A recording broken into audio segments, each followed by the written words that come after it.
গেছে না, তো সব পিঁপড়াগুলো বের হয়ে আসছে। বর্ষাকালে তো পিঁপড়াগুলো সব গর্তে ঢুকে থাকে।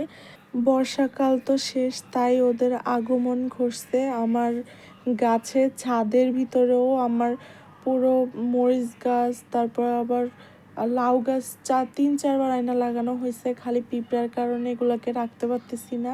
এখন আমার বাসায়ও বারান্দাতে দেখি আমার জবা ফুল গাছেও অ্যাটাক করছে। তো যাই হোক, নার্সারিতে না গেলে তো পিঁপড়ার ওষুধও আনতে পারবো না।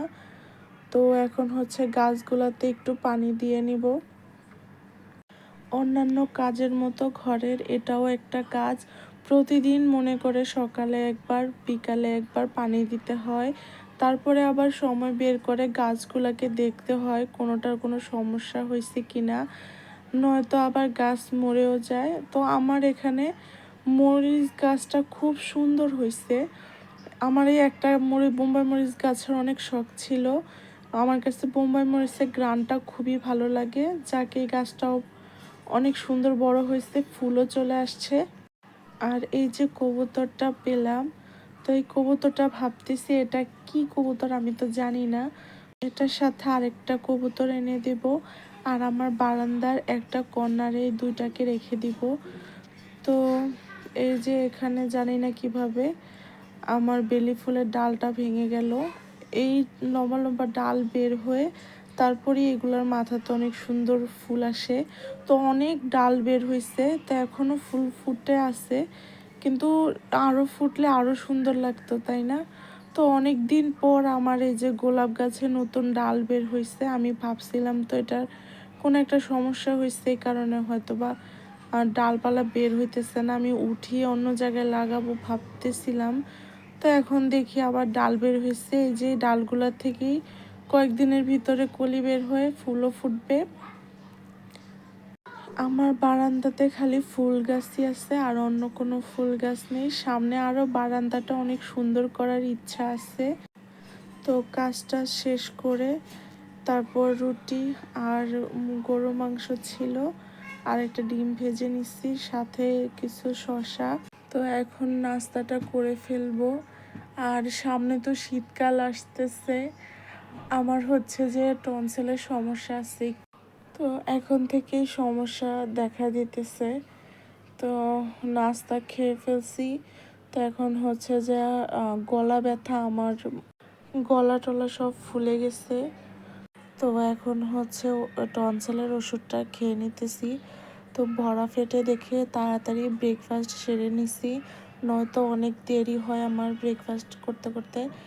তো ওষুধ খাইতে আমার একদমই ভালো লাগে না। ওষুধ আমার কাছে কেমন জানি লাগে। আমার সব সময় এই ওষুধ খাওয়ার জন্য আমার সব সময় বকা শুনতে হয়। আমার একবেলা খেলে পরের বেলার মনেও থাকে না, আর ভালোও লাগে না ওষুধ খাইতে। তো সব সময় বকে যে ও কোনো অসুখ টসুখ হইলে খালি ওষুধ আইনা দাও, ওষুধ আইনা দাও। আনার পরে আমার আর খবর থাকে না খাওয়ার জন্য। আর ওষুধ খাইতে আমার একদমই অসহ্য লাগে, ভালোই লাগে না। তো এখন যাব হচ্ছে একটু ছাদে।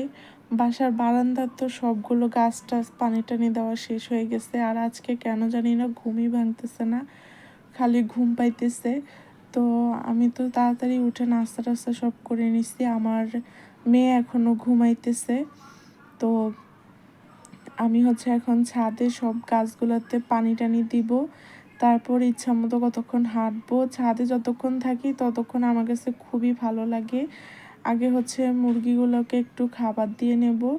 এই যে আমি এসে দেখি এই কর্নারটাতে ওই দিন ওই কবুতরটা বসেছিল। তো আমি তো প্রথমে খেয়াল করি নাই, আমি এরকম খাবারের ডিব্বাটা নিয়ে ভিতরে ঢুকছি।